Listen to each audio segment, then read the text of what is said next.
Kita lihat, apakah dalam sebulan saya akan mati? Ya. Kita taruh lagi. Ya. Kita lihat, nanti apakah Agustan akan mati ketika Alkitab ditaruh di pantat. Saya kira seperti itu. Kita lihat, apakah dalam sebulan saya akan mati? Ya. Kita tes ya.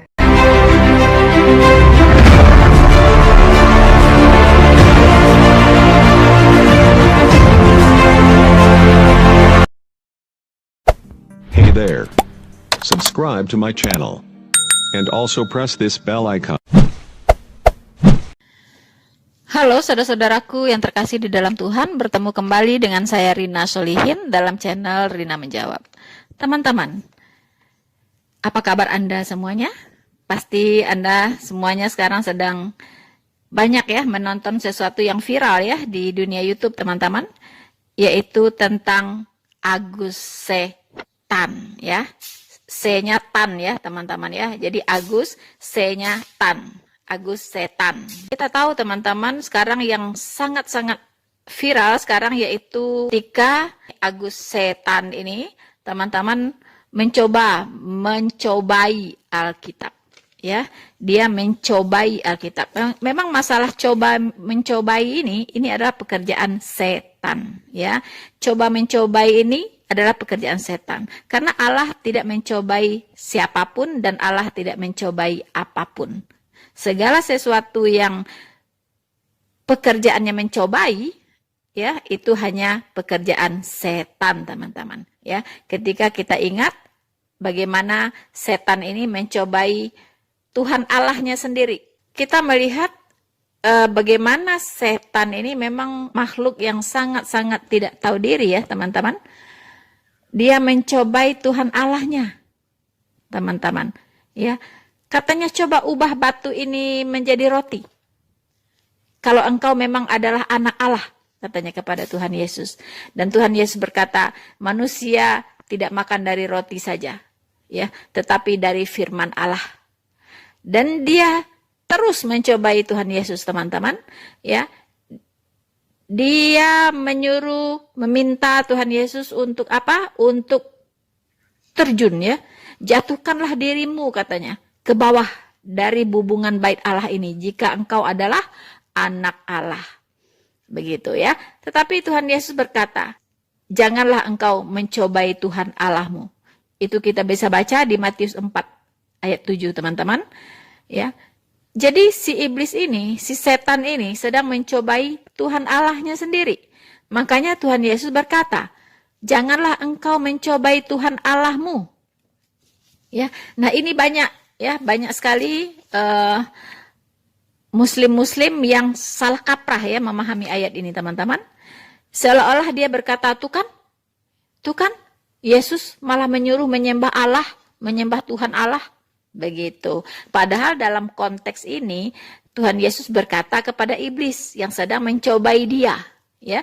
Jadi judul dari perikopnya sendiri adalah pencobaan di padang gurun.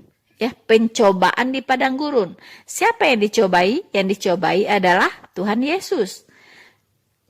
Lalu Tuhan Yesus berkata apa? Tuhan Yesus berkata, janganlah engkau mencobai Tuhan Allahmu. Artinya, Yesus adalah Tuhan Allah itu sendiri. Nah, ini saja masih salah kaprah teman-teman mereka ya untuk memahami ini. Begitulah teman-teman. Kembali kepada Agustan teman-teman ya. Kita pastikan di dalam tubuhnya itu ada roh setan. Ya, karena coba mencoba ini adalah pekerjaannya setan. Begitu kan? Nah, yang viral adalah ketika dia mencoba membuang angin busuk di atas Alkitab. Ya, ditaruh Alkitab itu di pantatnya lalu dikentutin, teman-teman. Ya, dikentutin. Nah, apakah ini sebuah penistaan? Kita sudah tahu semua ya jawabannya, teman-teman. Tapi kita akan menyaksikan dulu seperti apa detik-detik Agus Setan ini mengentutin Alkitab. Selamat menyaksikan. ketika kitab ini saya tempel di pantat, ya, dalam sebulan saya akan mati. Kita tes ya, dalam 1 bulan.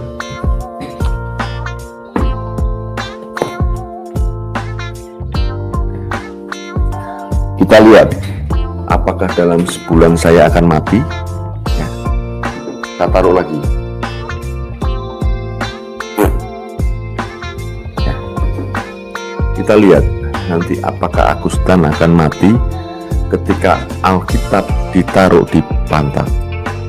Agustan ini memiliki ide untuk melakukan sebaliknya kepada Alkitab, ya, yaitu dinajiskan dengan kentutnya, teman-teman.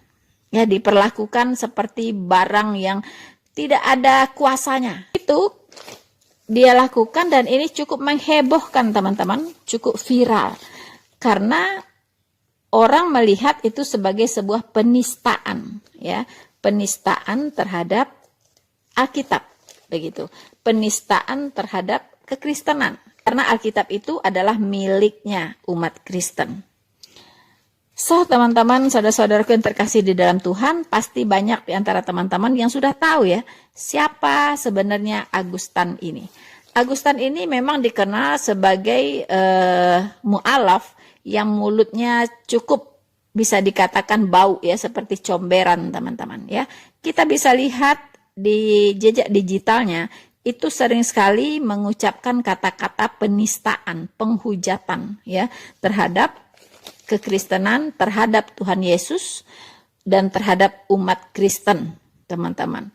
Ya, bahkan dia sempat juga mengatakan halal darahnya orang Kristen, mau menebas kepalanya orang Kristen, macam-macam lah, ya, yang keluar dari mulut comberan ini, teman-teman. Ya, tetapi apakah dia ditangkap? Apakah dia dipenjarakan seperti teman-teman Kristen ya, para YouTuber yang atau para apologet yang mengalami hal yang sangat menyedihkan sebenarnya ya. Karena apa? Kita tidak sedih ketika teman-teman kita Kristen ditangkap, tidak. Cuman yang kita sedihkan adalah tidak adanya keadilan di negeri ini. Kalau bicara penistaan agama, mereka lah gudangnya, begitu. Tapi mereka kenapa aman-aman saja? Ya, aman-aman saja gitu, seperti tidak tersentuh, begitu teman-teman. Itu yang membuat kita miris. Hey there. Subscribe to my channel. And also press this bell icon. Saudara-saudaraku yang terkasih di dalam Tuhan, lalu bagaimana sikap kita? Ya, sikap kita ketika Agustan ini menantang dan mencobai Alkitab. Dia katakan, apakah dalam 1 bulan, ya, 1 bulan saya akan mati, katanya, jika Alkitab ini saya taruh di pantat. Agustan, semua orang pasti mati. Ya, semua orang pasti mati. Tidak ada yang bisa hidup selama-lamanya di bumi ini, tidak ada. Ya, dan kalau dia mati, ada 2 pilihan. Mati konyol apa mati di dalam Tuhan. Kalau Anda mati karena mengentutin Alkitab, itu Anda mati konyol. Mati konyol, ya. Karena sebuah kebodohan. Nah, tapi kami orang Kristen mendoakan Anda supaya panjang umur. Ya, supaya panjang umur, diberi kesehatan karena Anda memang sedang sakit-sakitan, bukan? Ya, Anda sendiri mengatakan bahwa Anda memang sedang sakit, begitu, ya. Nah, dalam keadaan sakit saja sudah seperti itu mengenaskan ya perilaku perangai Anda, begitu kan? Apalagi kalau dikasih sehat. Nah, kita tidak tahu ya Tuhan akan berbuat apa kepada Anda. Tetapi kami orang Kristen tidak pernah diajarkan untuk menyumpahi Anda. Ya, atau untuk mendoakan Anda supaya keinginan Anda terkabul dalam 1 bulan mati, begitu. Ya. Yang kami doakan adalah jika masih memungkinkan, Anda bisa bertobat.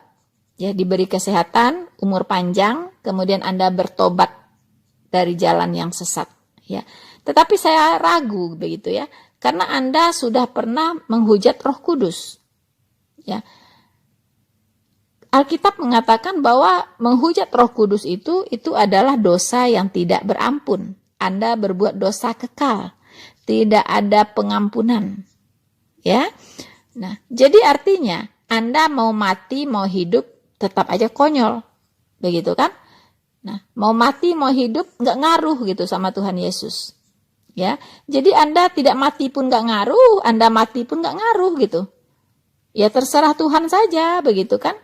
Anda mau ngentutin Alkitab satu kodi, satu lusin, ya nggak ngaruh gitu.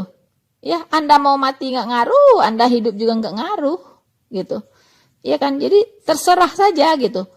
Mau mati-matilah, mau hidup-hiduplah, gitu kan.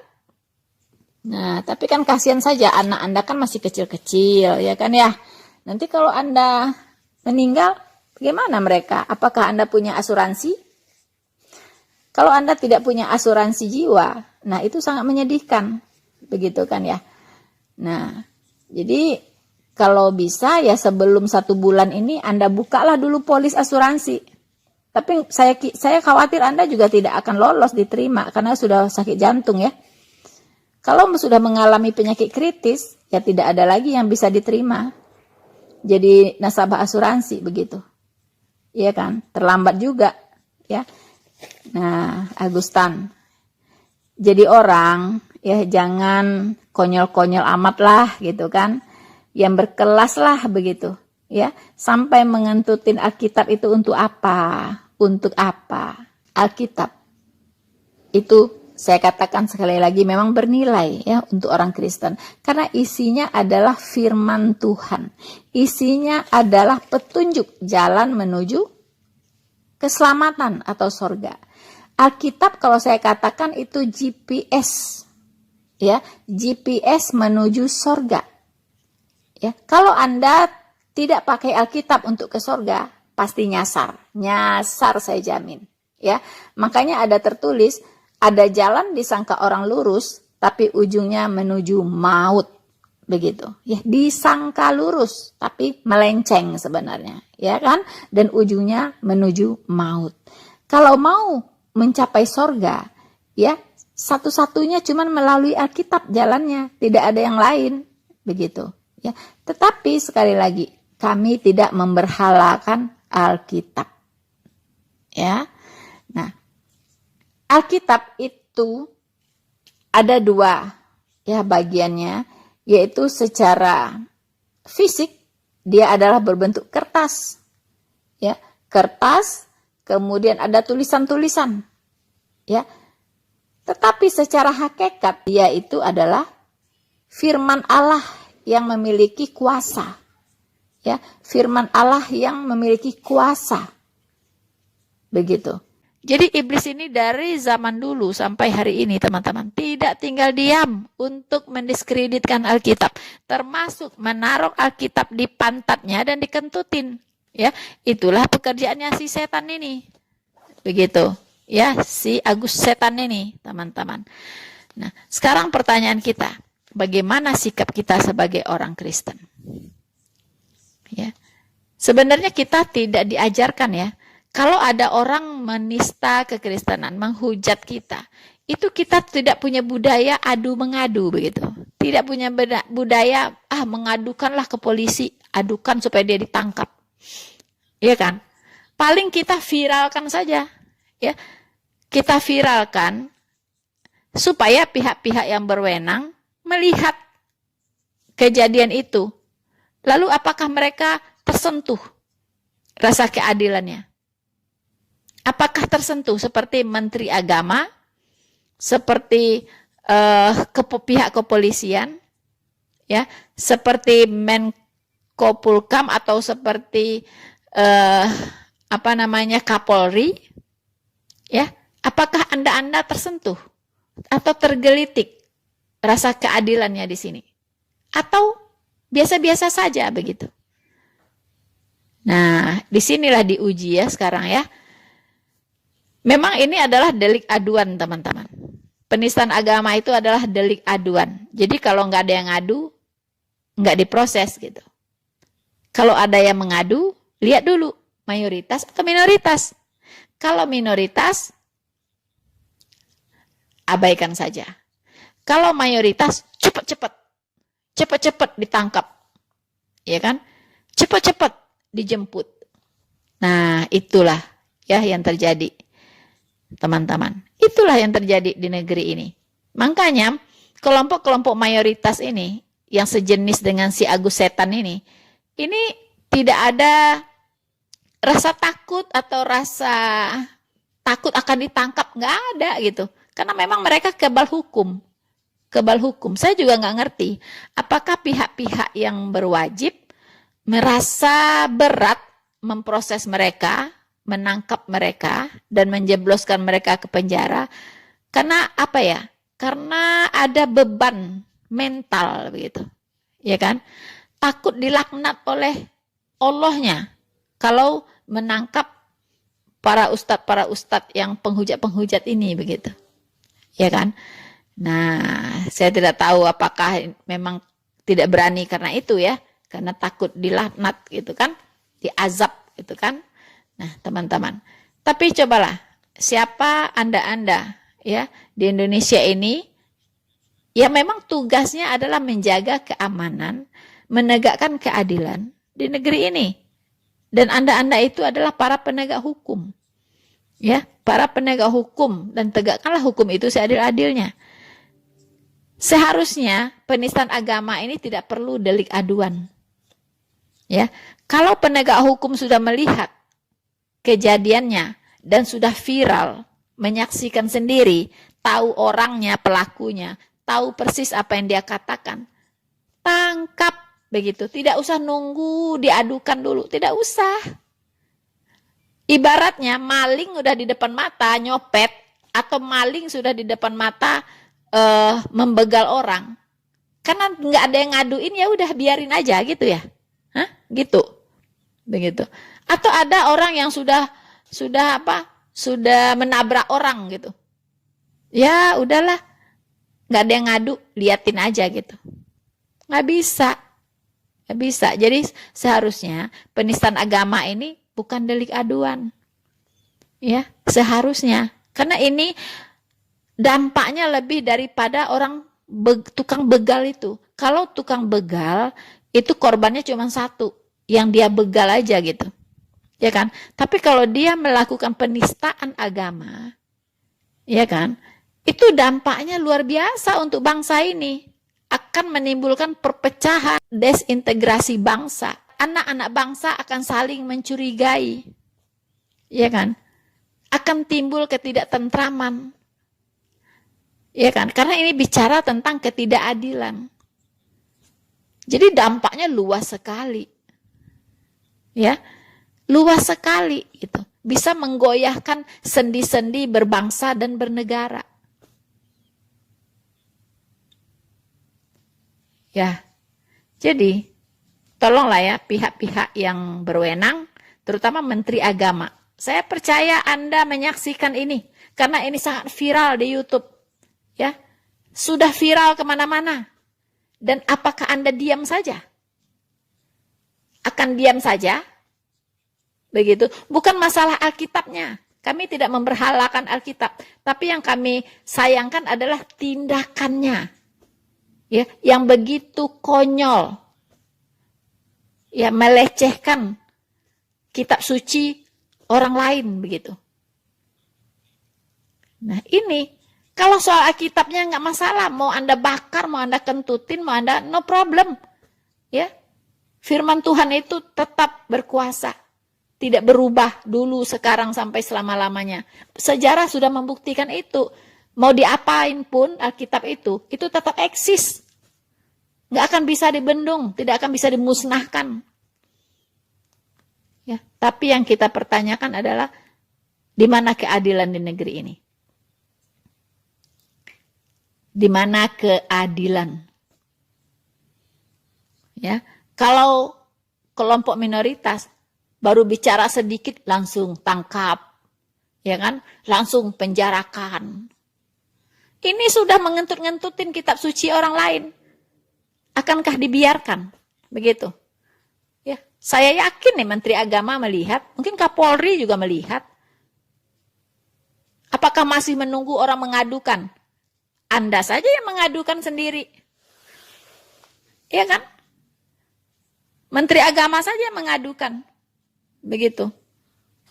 Toh Anda juga melihat faktanya, jelas pelakunya siapa, tempatnya di mana, channelnya apa, bentuk hidung, batang hidungnya seperti apa itu orang. Track recordnya Anda juga bisa lihat, jejak digitalnya seperti apa. Hey there. Subscribe to my channel. And also press this bell icon.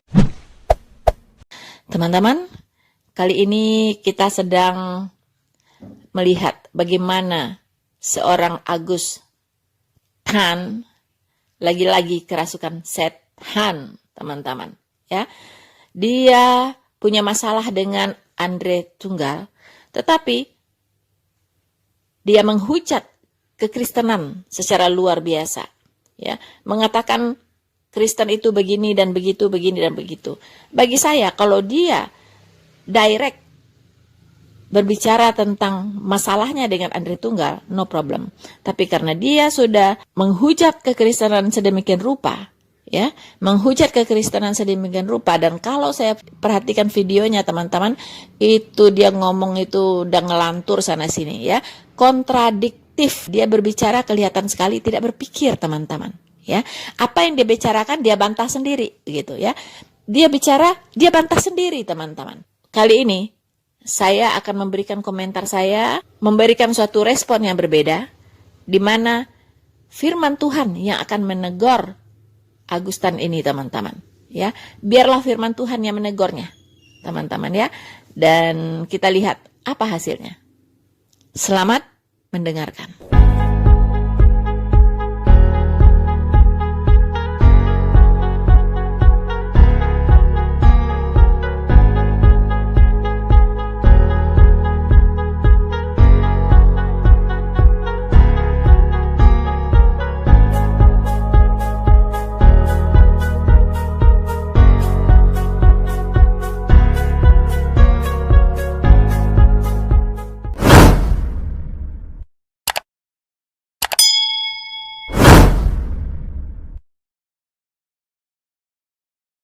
Orang Kristen itu seperti ini, saudara. Ya, rata-rata semanis-manis mulutnya, dia adalah bajingan, dia adalah lonte dan bangsat-bangsat rohani. Ya. Berbahagialah kamu jika karena anak manusia orang membenci kamu, dan jika mereka mengucilkan kamu dan mencela kamu, serta menolak namamu sebagai sesuatu yang jahat. Maha benar Allah dengan segala firman-Nya.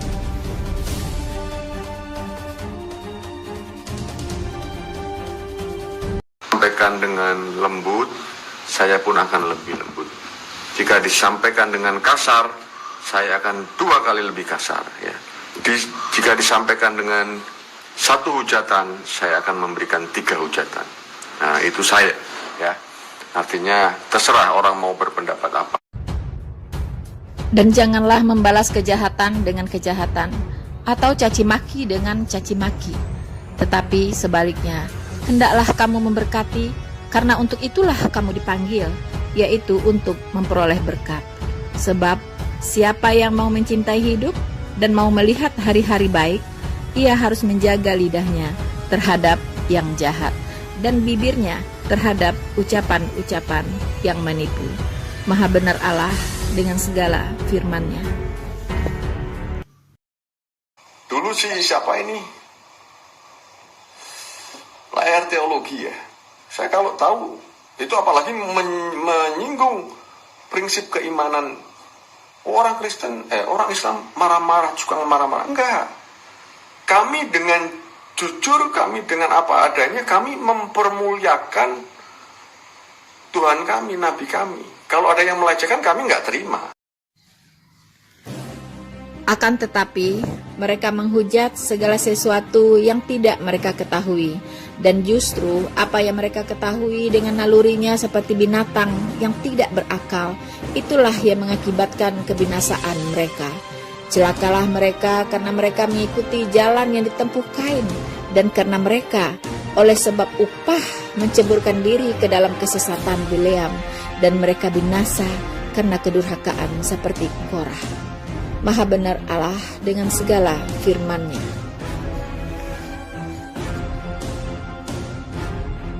Saya katakan, saya akan menggunakan bahasa-bahasa sisa-sisa kekafiran saya. Dan kamu harganya tidak lebih dari seekor anjing pincang dan babi-babi haram.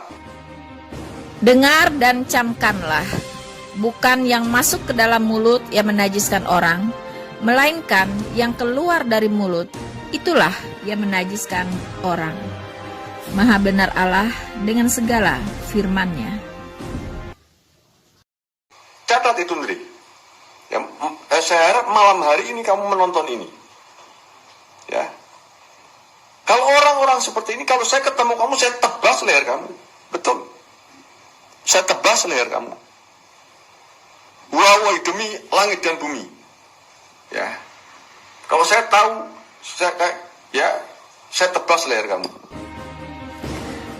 Iblislah yang menjadi bapamu, dan kamu ingin melakukan keinginan-keinginan bapamu. Ia adalah pembunuh manusia sejak semula dan tidak hidup dalam kebenaran, sebab di dalam dia tidak ada kebenaran. Apabila ia berkata dusta, ia berkata atas kehendaknya sendiri, sebab ia adalah pendusta dan bapa segala dusta. Maha benar Allah dengan segala firman-Nya. Angkal Yahudu wala Nasaro hatta tatapi.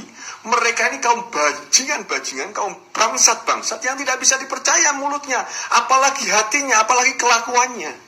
Enggak bisa, saudara. Jangan pernah percaya. Kalau saudara tidak mempercaya ini, berarti saudara tidak percaya dengan Al-Quran. Ketika saudara tidak percaya dengan firman Allah, berarti saudara sudah murtad. Loh, ini perintah loh ya, ini perintah, bukan karena Agustan. Tetapi sekali lagi prinsip daripada hitam putihnya, hidup dan perkataan saya bisa bertanggungjawabkan di hadapan Tuhan.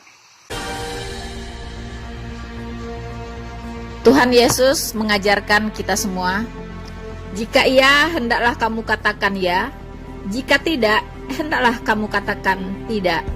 Apa yang lebih daripada itu berasal dari si jahat atau iblis. Tetapi aku berkata kepadamu, setiap kata sia-sia yang diucapkan orang harus dipertanggungjawabkannya pada hari penghakiman. Karena menurut ucapanmu engkau akan dibenarkan, dan menurut ucapanmu pula engkau akan dihukum. Sebab kita mengenal Dia yang berkata, pembalasan adalah hakku, akulah yang akan menuntut pembalasan. Dan lagi, Tuhan akan menghakimi umat-Nya. Ngeri benar kalau jatuh ke dalam tangan Allah yang hidup. Maha benar Allah dengan segala firman-Nya.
subscribe to my channel, and also press this bell icon.